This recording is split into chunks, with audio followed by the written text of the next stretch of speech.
Hi students, क्या हाल चाल आप सभी लोग हमेशा की तरह बिल्कुल फर्स्ट क्लास ना। और पढ़ाई लिखाई चल रही है या नहीं चल रही है? देखो, जिसकी पढ़ाई लिखाई नहीं चल रही है उसको टेंशन लेने वाली कोई बात अभी नहीं है। हाँ, बट एक चीज़ ये बोलूँगा कि अब से पढ़ाई करना स्टार्ट कर लेना, क्योंकि क्या यार, अभी तो सेशन स्टार्ट हुआ है, अभी भी बहुत टाइम है आप लोगों के पास, तो अभी चीज़ें कुछ भी हाथ से निकली नहीं है। तो आज हम लोग क्या बात करने वाले हैं, कौन सा चैप्टर पढ़ने वाले हैं, आपकी नज़रों के सामने है मैथमेटिक्स का चैप्टर नंबर 2, जिसका नाम है पॉलिनोमियल्स। कैसा है ये चैप्टर? ये चैप्टर भी बिल्कुल ही लॉलीपॉप टाइप का चैप्टर है। क्यों ऐसा मैं बोल सकता हूँ? Specially after this truncated syllabus, बहुत लिमिटेड चीज़ें हैं यार पढ़ने के लिए। और मैं तो इनफैक्ट ये बोलूँगा, जो आप लोगों ने लास्ट क्लास 9th क्लास में पढ़ा होगा तो मतलब और ईजी हो गया। अब बच्चा यहाँ पर बोलेगा, सर मैंने तो 9th क्लास में कुछ पढ़ा ही नहीं है, 9th क्लास ही गुले मेरा। चल ठीक है यार, अगर 9th क्लास भी गुले ना तो कोई बात नहीं, अब रोने का टाइम गया। 10th क्लास में नए झंडे गाड़ेंगे यार, ठीक है? तो चलो देखते हैं अभी क्या है इस पॉलिनोमियल्स चैप्टर के अंदर। और सच्ची में है ये लॉलीपॉप टाइप का चैप्टर या फिर ऐसी हवा में बातें छोड़ रहा हूँ मैं, वो तो आप लोग ही डिसाइड करोगे। देखते हैं। तो सबसे पहले क्या होने वाला है पॉलिनोमियल्स के अंदर? अब ये दिख रहा है क्या?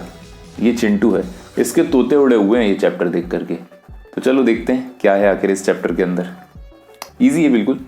तो ईजी तो है, बट समझने के लिए सबसे पहले हम किसके ऊपर आएंगे? लीनियर पॉलिनोमियल्स के ऊपर। लीनियर पॉलिनोमियल्स क्या होता है? सबसे पहली बात क्या होता है लीनियर पॉलिनोमियल्स की? क्या होती है? डिग्री होती है 1। अब जो भी बच्चे ने 9th क्लास का कॉन्सेप्ट क्लियर है, जिस भी बच्चे का, कि डिग्री क्या होता है पॉलिनोमियल का, उसको तो 2 मिनट के अंदर समझ में आ जाएगा। बट अगर किसी को डिग्री मतलब ही नहीं पता तो उसकी नैया वहीं पर लुट जाएगी। तो अपन बिल्कुल स्क्रैच से स्टार्ट करेंगे इसको। तो देखो क्या होता है और कैसे सब कुछ करते हैं। सबसे पहले आपको क्या पता होना चाहिए? एक लीनियर पॉलिनोमियल का जो जनरल फॉर्म क्या होता है वो पता होना चाहिए। जनरल फॉर्म या फिर I should say general equation क्या होता है? तो जनरल इक्वेशन किस फॉर्म में दिखता है? कुछ ax प्लस बी, इस तरीके का आपका होता है जनरल इक्वेशन। और यहां पर a मतलब क्या होता है? a जो होता है वो क्या होता है? Coefficient of x। Coefficient of x मतलब कि x को छोड़ करके जो भी आपका बचा हुआ है, x को छोड़ करके जो भी बचा है, ये a ही तो है मल्टीप्लीकेशन में x के, तो मतलब ये क्या हो गया? Coefficient of x। उसके बाद x मतलब क्या होता है? x मतलब होता है वेरिएबल। और ये जो b दिख रहा है, b मतलब क्या होता है? Constant term. ये बात समझ में आती है क्या बच्चे को? ठीक है, ये 3 चीज पता होना चाहिए। a मतलब कोफिशिएंट ऑफ x, x मतलब वेरिएबल, और b मतलब कि एक कांस्टेंट टर्म। और एक और जो सबसे इंपॉर्टेंट चीज, a and b are real numbers. अब रियल नंबर्स क्या होता है? बच्चा सर को जाएगा और बोलेगा, यार ये रियल नंबर अब क्या होता है? रियल नंबर मतलब कि all the rational plus irrational numbers. ठीक है, मतलब कि a और b की कुछ भी वैल्यू हो सकती है। a और b की वैल्यू फ्रैक्शन में भी हो सकती है, इररेशनल भी हो सकती है। a और b दोनों की वैल्यू क्या हो सकती है? फ्रैक्शन भी हो सकती है, इररेशनल भी हो सकती है, या फिर कुछ डेसिमल में भी हो सकती है, या फिर 0 भी हो सकती है, या फिर एक इंटीजर भी हो सकती है। सो a और b जो है रियल नंबर्स को बिलोंग करते हैं। तो ये चीज बिल्कुल क्लियर रखना कि a की वैल्यू फ्रैक्शन हो सकता है, इररेशनल हो सकता है, पॉइंट हो सकता है, डेसिमल हो सकता है, इंटीजर हो सकता है, 0 भी हो सकता है। ये क्लियर है? ओके। अब फिर अपन देखते हैं कि यार ये डिग्री मतलब क्या होता है। देखो, जिसको पता है डिग्री मतलब क्या होता है वो स्किप मार के आगे आगे भागता जाएगा, और अगर कुछ काम का लग पाता है इस लेक्चर में तो रुक जाएगा, अदरवाइज नेक्स्ट लेक्चर का वेट कर लेगा। ठीक है, और जिसको नहीं आता कुछ भी समझ में, वो इंतजार करेगा कि मैं कब सारी चीजें एक्सप्लेन करता हूँ। इसी लेक्चर में करने वाला हूँ, तो बस थोड़ा सा सब्र करते हुए चलो। देखो, अब अपन जरा बात करते हैं कि यार ये डिग्री इज इक्वल टू 1, इसका मतलब क्या होता है ना? देखो, सबसे पहले डिग्री का मतलब क्या होता है? डिग्री का मतलब क्या होता है? Maximum power of variable. Maximum power of variable. Variable का मैक्सिमम पावर जितना होगा उतना ही क्या होगा? डिग्री होगा पॉलिनोमियल का। कैसे? एग्जाम्पल से समझते हैं। एग्जाम्पल ले लिया मैंने, जैसे 2x प्लस 1। 2x प्लस 1 ये क्या है? Is a polynomial. बट कौन सा पॉलिनोमियल है? लीनियर पॉलिनोमियल है या नहीं, वो कैसे पता करेंगे? सबसे पहले इसका डिग्री देखेंगे। तो डिग्री का मैंने डेफिनेशन क्या बताया? Maximum power of variable. और यहां पर वेरिएबल क्या है? यहाँ पर वेरिएबल क्या है, बच्चा बोलेगा यार यहाँ पर वेरिएबल तो क्या दिख रहा है मुझे, x दिख रहा है वेरिएबल, है ना। x का मैक्सिमम पावर कितना दिख रहा है, x का जो मैक्सिमम पावर है वो कितना दिख रहा है, x का मैक्सिमम पावर दिख रहा है अपने को 1, ठीक है।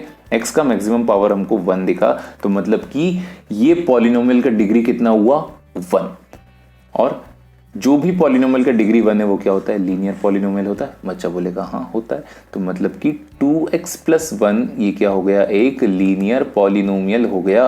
क्या बात चमक गई है, ये होता है फंडा, ठीक है। और देखते हैं, और 3-4 एग्जांपल्स देखेंगे, उसके बाद आगे बढ़ेंगे, क्योंकि बिना एग्जांपल में आप लोगों को जाने नहीं दूंगा, और चीज जब तक दिमाग में नहीं आई जानी मजा नहीं आएगा, है ना। चलो और देखते हैं एग्जांपल इसके। जैसे 6x + 1 मिनट थोड़ा सा साफ कर देते हैं, बहुत ही गंदा खिचड़ी टाइप का हो गया ये। जैसे कि 6x - 1, ऑलराइट। अब यहां पर ये जो है आपका x जो है वेरिएबल है, x क्या है वेरिएबल, और वेरिएबल की मैक्सिमम पावर कितनी है, यहां पर वेरिएबल की मैक्सिमम पावर कितनी दिख रही है, x के ऊपर कुछ नहीं है तो 1, तो ये क्या हुआ 1 हुआ। इसका मतलब डिग्री कितना हुआ, डिग्री हुआ इसका 1। और लीनियर पॉलिनोमियल्स क्या होते हैं, जिसका डिग्री 1 होता है वो क्या होते हैं, लीनियर पॉलिनोमियल होते हैं, यस। तो मतलब कि ये क्या हो गया, एक लीनियर पॉलिनोमियल हो गया। यहां तक बात समझ में आ गई है ना। और ये देखो आप, इसका मैंने क्या बोल के रखा है, ये एक स्टैंडर्ड इक्वेशन है। अब अगर इस स्टैंडर्ड इक्वेशन से इसको देखोगे तो क्या दिख रहा है, एक x वाला टर्म दिख रहा है 6x, और यहां पर भी ax है, साथ में क्या था, एक कांस्टेंट टर्म था, मतलब कि this constant term is independent of x, मतलब कि x नहीं है इस कांस्टेंट टर्म के साथ, ये अकेला है। उसी तरीके से यहां पर भी क्या है, ये जो नंबर 1 है, आई शुड से -1, ये किसकी जगह ले रहा है, b की जगह ले रहा है, ठीक है। तो ax + b मतलब एक x वाला टर्म होना चाहिए और एक सिंपल आपका नंबर होना चाहिए। अगर ऐसा कुछ है, और वो जो x का जो पावर है ना वो भी कितना होना चाहिए, 1 होना चाहिए। अगर ऐसा कुछ है तो आपका जो गिवन पॉलिनोमियल होगा वो क्या होगा, लीनियर पॉलिनोमियल। और देखेंगे एग्जांपल, और देखेंगे, क्योंकि बिना एग्जांपल तो इसके अंदर कुछ ही चमकने नहीं वाला है। सो देखते हैं और एग्जांपल, इसको जल्दी जल्दी हटाओ और एग्जाम्पल के लिए आपको जगह लेकर आता हूं। जैसे कि √3x + √3, ठीक है। यहां पर वेरिएबल क्या है, x है, x की मैक्सिमम पावर कितनी 1 है, और डिग्री क्या होता है, मैक्सिमम पावर ऑफ वेरिएबल, तो डिग्री भी कितना हुआ 1 हुआ। तो जिसका भी डिग्री 1 है क्या वो लीनियर पॉलिनोमियल है, हाँ है, ठीक है। अब यहां पे अगर मैं पूछूं यार a और b की वैल्यू क्या है, अगर इसको आप स्टैंडर्ड इक्वेशन से कंपेयर करो, ax + b, ठीक है, तो यहां पर b का वैल्यू क्या होगा, √3 होगा, और a मतलब क्या, कोफिशिएंट ऑफ x, तो a का वैल्यू क्या होगा, √3 होगा। ये समझ में आया, एक ये हो गया। और देखते हैं एग्जांपल, जैसे कि एक और एग्जांपल लेते हैं यार, 3/4x + 5/7, अगर ऐसा कुछ दिया है तो इसके अंदर अगर मैं बात करता हूं, x क्या है, एक वेरिएबल है, वेरिएबल की मैक्सिमम पावर कितनी 1, तो डिग्री क्या होता है, मैक्सिमम पावर ऑफ वेरिएबल, तो डिग्री भी कितना हुआ 1 हुआ। अगर किसी भी पॉलिनोमियल की डिग्री 1 है तो क्या वो लीनियर पॉलिनोमियल होता है, बिल्कुल होता है, ठीक है। ये भी क्या है आपका, इट्स अ लीनियर पॉलिनोमियल। अब अगर मैं पूछ लूं कि अगर मैं इसको स्टैंडर्ड इक्वेशन से कंपेयर करूं तो a और b की मुझे वैल्यूज बताओ, तो b का वैल्यू क्या होगा, b का वैल्यू क्या होगा, ये जो 5/7 है ना, ये होगा b का वैल्यू। और ये जो a है, a मतलब क्या, कोफिशिएंट ऑफ x, x को कवर कर दो, x को कवर कर दो, इसको कवर करने के बाद जो भी कुछ बचेगा वो क्या होगा, जो भी कुछ इसके मल्टीप्लीकेशन में है वो क्या होगा, कोफिशिएंट ऑफ x। तो इस x को कवर किया, अब क्या बचा, सिर्फ 3/4 बचा इसके मल्टीप्लिकेशन में, तो मतलब कि a का वैल्यू कितना आ गया, 3/4। ये चीज समझ में आया। तो बहुत सिंपल सा फंडा है यार, अब तो ये देखना है, फंडा बस इतना सा है कि यार अगर कोई भी अपने को पॉलिनोमियल दिया है, ठीक है, कोई भी पॉलिनोमियल अगर अपने को दिया है, जैसे कि 3x + 1/2 हो गया, √x + 3 हो गया, √7 - 9 हो गया, कुछ भी टाइप का अगर आपको पॉलिनोमियल दिया है, आपको सबसे पहला चेक किसके ऊपर मारना है, इसके वेरिएबल को देखो। अगर इसके वेरिएबल की डिग्री 1 है इसकी वेरिएबल की मैक्सिमम पावर क्या है 1 है, तो इसका मतलब क्या हुआ, इसकी डिग्री भी जो हुई वो कितनी हुई 1 हो गई। जिस भी पॉलिनोमियल की डिग्री 1 है वो क्या है, लीनियर पॉलिनोमियल है, खेल खत्म, है ना, खेल खत्म बस। और एक ये चीज और देख लेना कि यार यहाँ पर क्या है, एक x वाला टर्म होना चाहिए और एक कांस्टेंट टर्म होना चाहिए, बस ये फंडा होता है लीनियर पॉलिनोमियल्स का। इसके बाद देखते हैं क्वाड्रेटिक पॉलिनोमियल्स क्या होते हैं। अब देखो क्वाड्रेटिक पॉलिनोमियल क्या होते हैं, जिसकी डिग्री होती है 2। चलो ये बात तो ठीक है, बट आइडेंटिफाई कैसे करेंगे कि आखिर क्वाड्रेटिक पॉलिनोमियल होता क्या है। तो देखो इसको आइडेंटिफाई करने के लिए आपको सबसे पहले क्या पता होना चाहिए, जनरल फॉर्म पता होना चाहिए। जनरल फॉर्म क्या होता है इसका, ax² + bx + c। This is the general equation of a quadratic equation. यहां पर a b c क्या है, आर रियल नंबर्स। और अब भी जस्ट हमने देखा था अगर कोई भी चीज रियल नंबर है तो उसकी वैल्यू क्या हो सकती है, कुछ भी हो सकती है। मतलब कि a b c की वैल्यू लिख रहा हूं मैं, 0 भी हो सकती है, 1/2 भी हो सकती है, √3 भी हो सकती है, या फिर 0.67 भी हो सकती है। तो सारे के सारे इरेशनल प्लस सारे के सारे रैशनल नंबर मिलाकर के जितनी वैल्यूज आप पॉसिबल सोच सकते हो वो सारी की सारी values a b and c की हो सकती है। बहुत इंपॉर्टेंट पॉइंट है ये, क्लियर है सब लोगों को, ओके।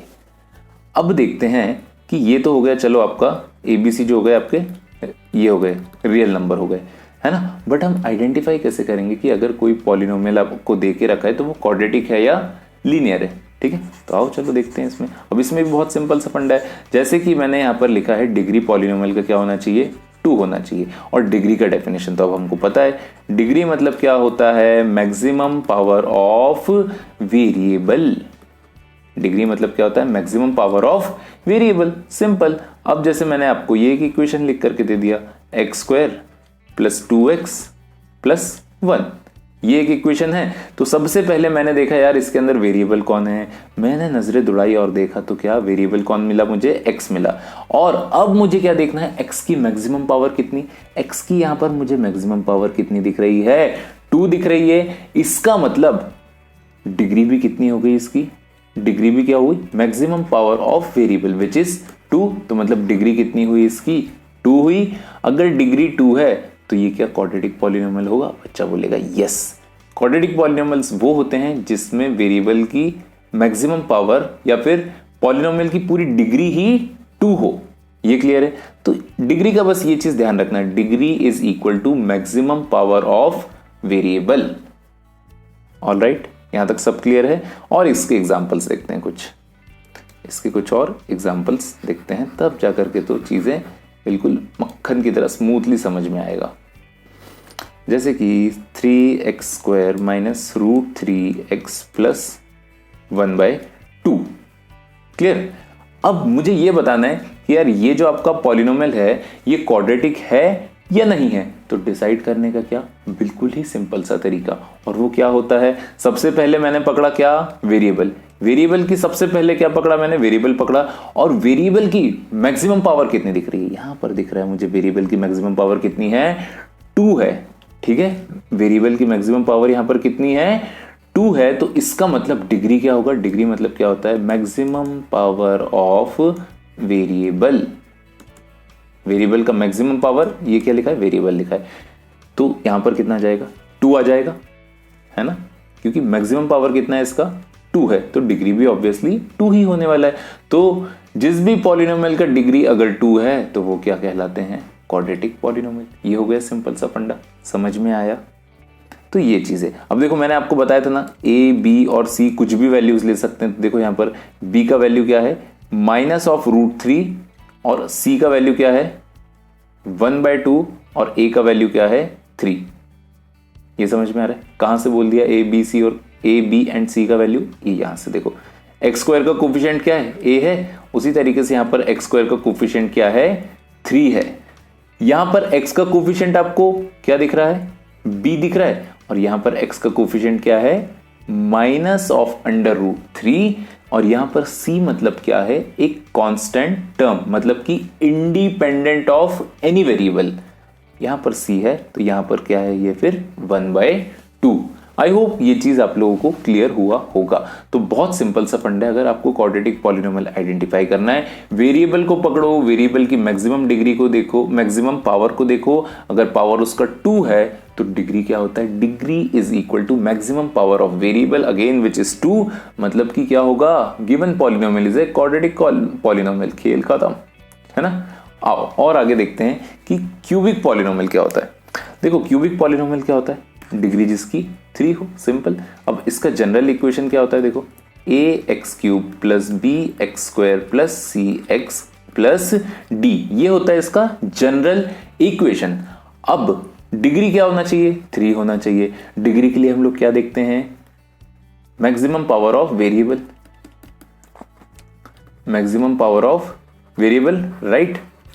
अब जैसे एक एग्जांपल लेता हूं मैं, इसका मतलब क्या होता है, degree 3x³ plus 2x² plus x plus 1। अगर ये एक क्यूबिक पॉलिनोमियल दिया है तो सबसे पहली चीज क्या करना है, इसके अंदर अपने को आइडेंटिफाई करना है कि वेरिएबल कौन है। वेरिएबल तो है आपका x, x and x, alright. अब वेरिएबल की मैक्सिमम पावर, वेरिएबल की मैक्सिमम पावर कितनी दिख रही है, 3 दिख रही है ना। अगर वेरिएबल की मैक्सिमम पावर 3 है तो मैं इसको क्या बोल सकता हूं कि इसकी डिग्री कितनी होगी, 3 होगी। बच्चा बोलेगा यस ब्रो, इसकी डिग्री क्या होने वाली है, 3 होने वाली है। और अगर डिग्री 3 है तो ये क्या होगा, क्यूबिक पॉलिनोमियल होगा। कोई दर्द, कोई तकलीफ, कोई एनी काइंड ऑफ छटपटाहट यहां तक नहीं, मुझे तो ना सुनाई दे रहा है, ठीक है। फिर उसके बाद अगेन इसके अंदर भी सेम कहानी, ये जो a है, ये जो b है, ये जो c है, ये d है, ये कुछ भी हो सकता है, मतलब कि ये रियल नंबर को बिलोंग करते हैं। ये क्या करते हैं, रियल नंबर को बिलोंग करते हैं, करते हैं। यहां तक समझ में आ गया, ओके। अब जरा एक आध एग्जांपल और देख लेते हैं, फिर बस उसके बाद इस लेक्चर में ज्यादा नहीं रखेंगे। छोटा छोटा आपको बेसिक आइडिया होना चाहिए कि यार अपन पॉलिनोमियल्स को आइडेंटिफाई कैसे करेंगे। उसके बाद अगर मैं आप लोगों को बोलता हूं कि जैसे 2x³ प्लस x प्लस 1, ये क्या है, एक पॉलिनोमियल है। तो ये कौन सा पॉलिनोमियल है, क्यूबिक है, क्वाड्रेटिक है या फिर लीनियर है, तो कैसे पता करेंगे। देखो सबसे पहले अपन ने देखा वेरिएबल, वेरिएबल क्या दिख रहा है, वेरिएबल यहां पर क्या है आपका x है ना। और वेरिएबल का मैक्सिमम पावर कितना दिख रहा है, 3 दिख रहा है। और डिग्री का डेफिनेशन क्या होता है, मैक्सिमम पावर ऑफ वेरिएबल। तो डिग्री क्या होने वाला है, यहां पर 3 होने वाला है। जिसका भी डिग्री 3 वो क्या होता है, क्यूबिक पॉलिनोमियल होता है। क्या ये बात समझ में आती है ना। बस यही सिंपल सा फंडा। एक लास्ट एग्जांपल और देख लें, फिर इसका खेल खत्म करते हैं। तो क्या ले सकते हैं इसका एग्जांपल, कुछ भी ले सकते हैं यार। 4x³ प्लस 1, अगर मैंने ये बोला और ये पूछा कि बताओ ये कौन सा पॉलिनोमियल है, तो इसको कैसे करेंगे। सबसे पहले अपने को क्या देखना है, सीक्वेंस ब्रेक नहीं करना। सबसे पहले क्या देखना है अपने को, वेरिएबल आइडेंटिफाई करना है। इस पूरे के पूरे पॉलिनोमियल में वेरिएबल कौन है, वेरिएबल कौन है, x है। अब x की मैक्सिमम पावर कितनी है, x की मैक्सिमम पावर कितनी है, 3 है, ठीक है। x की मैक्सिमम पावर हो गई 3, तो इस पॉलिनोमियल की डिग्री क्या हो गई, डिग्री का फॉर्मूला क्या होता है, maximum power of a variable. तो इसकी डिग्री कितनी हुई, इसकी डिग्री भी कितनी हुई, 3 हुई ना, है ना। तो मतलब कि अगर डिग्री 3 है तो ये क्या है, एक क्यूबिक पॉलिनोमियल है। तो बस आज के लेक्चर में रखते हैं इतना ही, वरना दिमाग बच्चों का फट फट फट फट फटने लग जाएगा, ठीक है। सो बहुत सिंपल सी चीजें देखी हम लोगों ने। लीनियर इक्वेशन को कैसे, लीनियर पॉलिनोमियल को कैसे आइडेंटिफाई करना है, क्वाड्रेटिक पॉलिनोमियल को कैसे आइडेंटिफाई करना है, एंड क्यूबिक पॉलिनोमियल को कैसे आइडेंटिफाई करना है। तो ये था कुछ एलिमेंट्री लेवल का इसका इंट्रोडक्शन, समझ लो, ठीक है। अब इसके बाद आने वाले हैं मेन कॉन्सेप्ट्स। जब तक के लिए क्या मुझे इजाजत है जाने की, चलो मैं तो जा रहा हूं। और हाँ, लाइक, शेयर और सब्सक्राइब भूल मत जाना, ठीक है। बाय।